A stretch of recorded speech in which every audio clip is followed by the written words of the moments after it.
Selamat pagi anak-anak. Pagi. Apa kabar hari ini? Baik. Siap. Teman-teman serta guru, sebelum kita mulai dengan belajar kita, mari kita berdoa menurut kepercayaan kita. Berdoa selesai. Beri salam kepada ibu guru. Selamat pagi. Hari ini anak-anak kita belajar apa? PPKN. Ya. Baik, Ibu absen dulu. Beto, Hadir Ibu. Novianus, Apa itu? Yohanis, Hadir ibu. Wilemon, Hadir Ibu. Siti Aisyah, Ibu. Yuli. Ibu. Oh, ada yang apa ya? Dua. Baik, sebelum kita belajar, kebetulan kita mau main 17 Agustus, mari kita bersama-sama menyanyikan lagu Hari Merdeka. Tolong salah satu untuk menjadi dirjen. Tolong dia di depan. 17. Semua berdiri.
Baik anak-anak, hari ini kita belajar yaitu tentang kasus pelanggaran hak asasi manusia. Mungkin sebelumnya kita minggu lalu pernah belajar yaitu tentang hak dan kewajiban. Ya. Ada yang tahu apa itu hak dan kewajiban? Gabriel? Berikan contoh apa itu hak? Siapa yang bisa? Saya Ibu. Oh ya, Wardah? Siapa? Mendapatkan bimbingan dari orang tua. Ya, bagus. Dan pelajaran kita yaitu tentang kasus pelanggaran hak asasi manusia. Yaitu tentang menganalisis pelanggaran hak asasi manusia dalam perspektif Pancasila dalam kehidupan berbangsa dan bernegara. Yang berikutnya adalah menyaji hasil analisis pelanggaran hak asasi manusia dalam perspektif Pancasila dalam kehidupan berbangsa dan bernegara. Tujuan pembelajaran, aspek sikap spiritual dan sosial, yaitu pertama melalui pembelajaran tatap muka, peserta didik diharapkan dapat menunjukkan sikap syukur nikmat Tuhan Yang Maha Esa terhadap hak dan kewajiban asasi manusia dalam Pancasila. Yang kedua, melalui pembelajaran tatap muka, peserta didik peduli terhadap hak asasi manusia berdasarkan perspektif Pancasila dalam kehidupan berbangsa dan bernegara. Aspek pengetahuan dan keterampilan, yaitu melalui kegiatan menganalisis tayangan video yang nanti ditayangkan dan membaca dari berbagai sumber, peserta didik mendapat gambaran secara umum terkait pelanggaran hak asasi manusia dalam perspektif Pancasila dalam kehidupan berbangsa dan bernegara dengan benar. Yang berikutnya adalah setelah melaksanakan diskusi, peserta didik dapat menyajikan tentang kasus-kasus pelanggaran hak asasi manusia.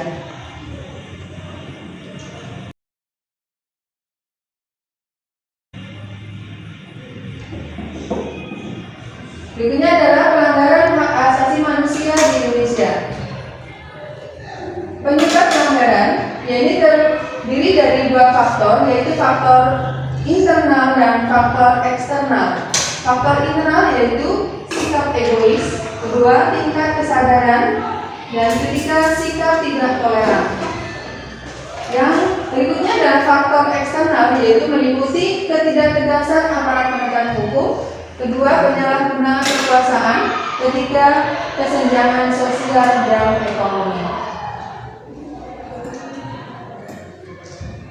Ini adalah contoh kasus pelanggaran hak asasi manusia yang pernah terjadi di Indonesia. Yaitu yang pertama adalah peristiwa Tanjung Priok, kedua adalah peristiwa di Abepura, Papua, ketiga peristiwa Trisakti, keempat adalah kasus Timur yaitu pasca dan jajak pendapat.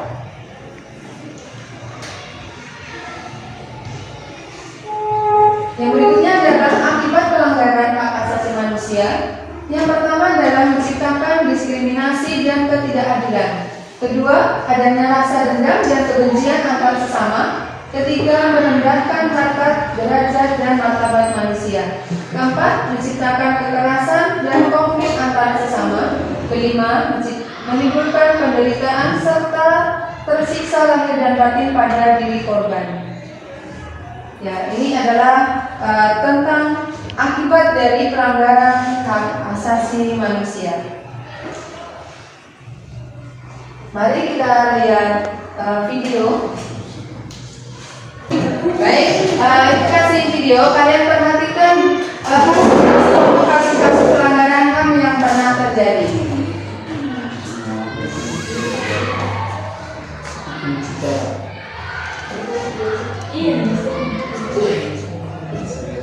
Baik, tadi adalah sudah dijelaskan yaitu faktor pelanggaran HAM terdiri dari faktor internal dan faktor eksternal. Coba berikan contoh faktor apa yang berdasarkan faktor eksternal. Ada yang bisa? Saya, Ya, silakan Arif. pencemaran nama baik. Ya, bisa. Ada lagi? Ada lagi di kelompok ini? Ada lagi? Ada lagi? Gabriel bisa? Ada lagi? Ya, Lydia, silakan. Mengkonsumsi alkohol. Apakah termasuk pelanggaran hak asasi manusia? Rizky? Bisa? Ya, silakan. Ya. Pemukulan, ya bisa. Ada lagi, Gabriel? Memaksakan kehendak kepada orang lain. Ya, memaksakan kehendak kepada orang lain. Ada lagi? Ada lagi, Siti? Ya. Pemusnahan. Pemusnahan? Pemusnahan apa itu? Pemusnahan. Pemusnahan orang atau pemusnahan apa? Iya, pemusnahan orang secara besar-besaran ya. Ini bagus. Ya. Nah, ini adalah contoh faktor pelanggaran hak yang berkaitan dengan faktor eksternal atau dari luar. Baik, yang berikutnya adalah Ibu makasih lihat video.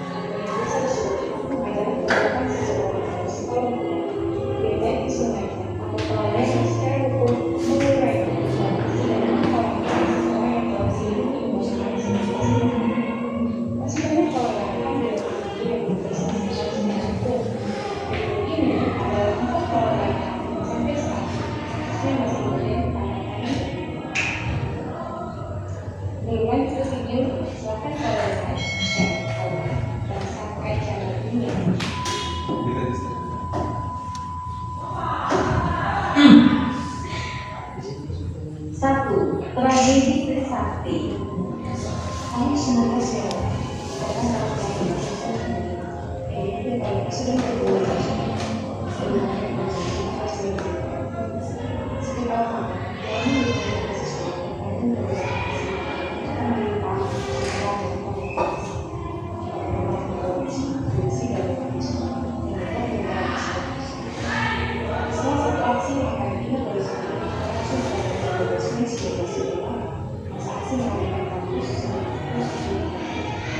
banyak juga saya berikan dari mahasiswa, dosen,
Ya baik, setelah menonton video ini kalian memperhatikan kemudian kerja kelompok.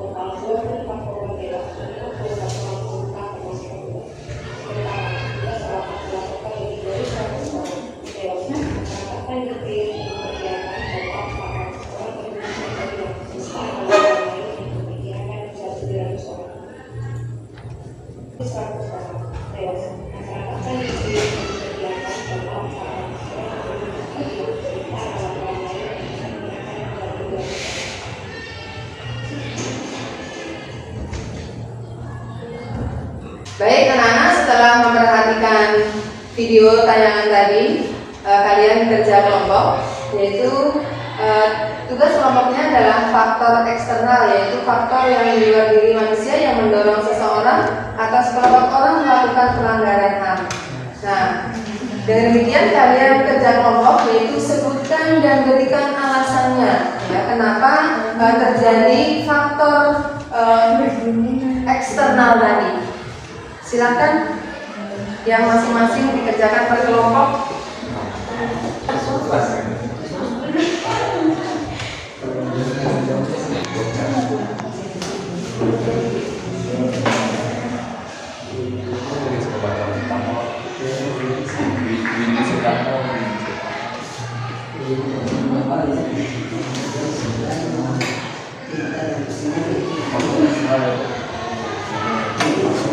Baik, setelah kerja kelompok, kalian sudah selesai semua kelompoknya? Ya, setelah kerja kalian presentasikan masing-masing. Ya, sudah selesai semua ya? Dari mulai kelompok 1. Ya, silakan kelompoknya. Di dalam masyarakat terdapat banyak kekuasaan yang berlaku. Kekuasaan di sini tidak hanya menunjuk pada kekuasaan pemerintah, tapi juga bentuk-bentuk kekuasaan lain yang terdapat di dalam masyarakat. Salah satu contohnya adalah kekuasaan di dalam perusahaan. Para penguasa yang tidak mempedulikan hak buruhnya jelas melanggar hak asasi manusia. Oleh karena itu, setiap penyalahgunaan kekuasaan mendorong timbulnya pelanggaran HAM. Ya, bagus. Ya, ini dari kelompok 1, tepuk tangan. Sekarang lanjut di kelompok 2. Ya, silakan. Seperti penyalahgunaan teknologi.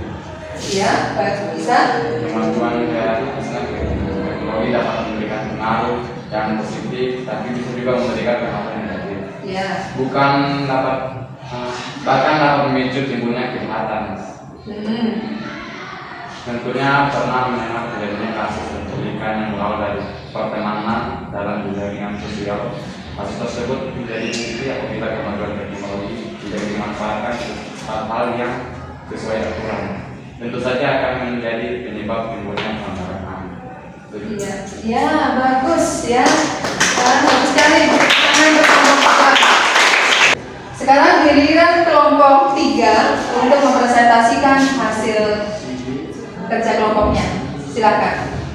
Kesenjangan sosial dan ekonomi yang tinggi. Kesenjangan menggambarkan telah terjadinya ketidakseimbangan yang mencolok di dalam kehidupan masyarakat, biasanya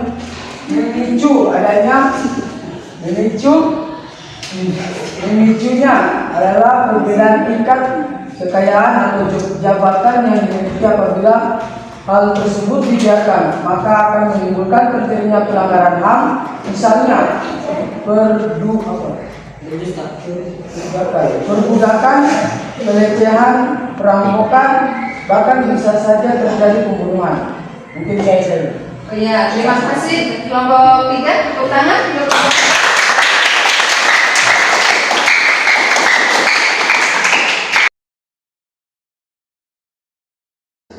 Baik, demikianlah pelajaran hari ini. Hikmah apa yang bisa kita ambil dengan adanya hak asasi manusia, kasus pelanggaran hak asasi manusia ini, yaitu dengan adanya kasus pelanggaran hak asasi manusia ini, kita kedepannya lebih berhati-hati, ya, kita peduli kepada sesama, ya, ini. Baik, untuk tugas di rumah atau PR, kalian kerjakan di halaman 120. Ya, nanti kalau sudah selesai dan minggu depan dikumpul. Demikian pelajaran hari ini kita akhiri ya, dengan berdoa. Mari teman-teman, sebelum kita belajar dari keyakinan kita masing-masing kita dimulai.